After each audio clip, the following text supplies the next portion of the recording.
Hi, today we're going to talk about chemical energy and ATP. So ATP is a energy storing molecule. So here we have ATP, and this is actually what it looks like. It stores energy, cellular energy. And in terms of chemical structure, we have adenosine here, and then there are one, two, three phosphate molecules, which represent the triphosphate in the molecule, the name of the molecule ATP, adenosine triphosphate. So this energy is a high energy molecule. Energy is stored in there, ready to fuel the things that the cell needs to do. So when the cell needs to do something, the bond right here between these two phosphates breaks off. That releases energy, and that released energy allows the cell to do cell things. The lower energy form of ATP is called ADP. We have our adenosine once again, and then two phosphates, diphosphate. Again, this is a low energy molecule. So in general, when we have a molecule of glucose is sugar, that can make approximately 36 molecules of ATP or cellular energy. So again, anytime I'm going to draw ATP in our unit, in this particular unit where we're talking about chemical energy and how to make it and ATP, anytime we talk about ATP, I'm going to draw it generally with like a little burst around it.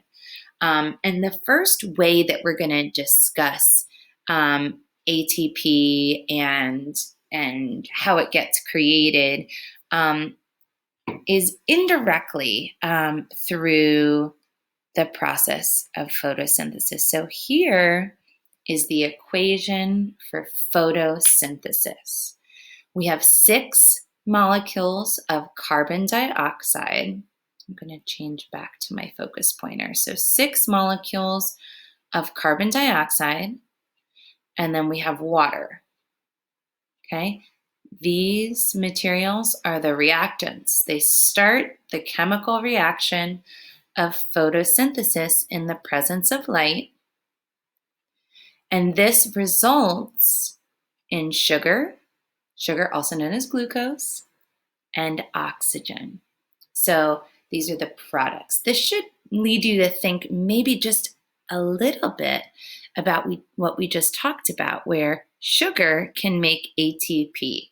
So the sugar created by photosynthesis will eventually go to make ATP.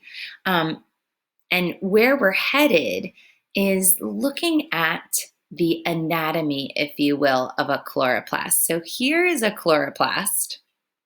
It kind of looks like a jelly bean. And remember, chloroplasts are green because of a very special molecule called chlorophyll that gives the chloroplast its green pigment. And there's 2 basic areas from an anatomy standpoint that we need to know. The first area that we're going to look at is the thylakoid. So these little discs here are called thylakoids.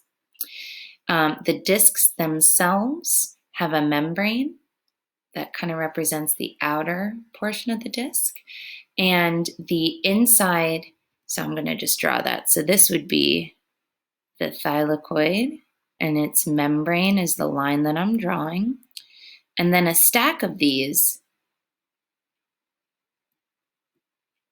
is called a grana or granum, if there's more.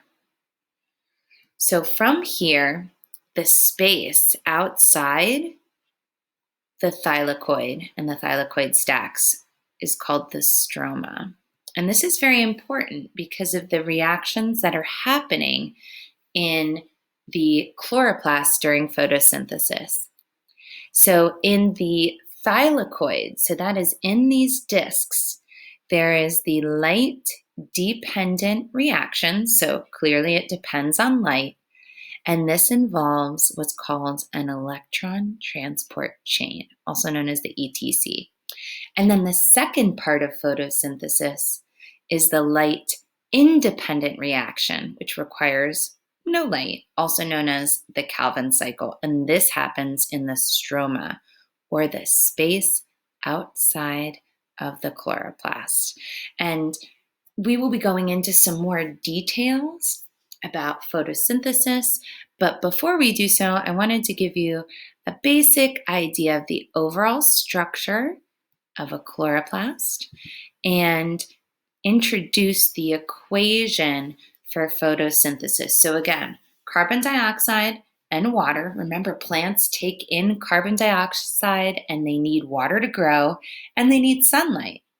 So why do they need those things? Well, they're making sugar, which is their food, and releasing oxygen back into the atmosphere.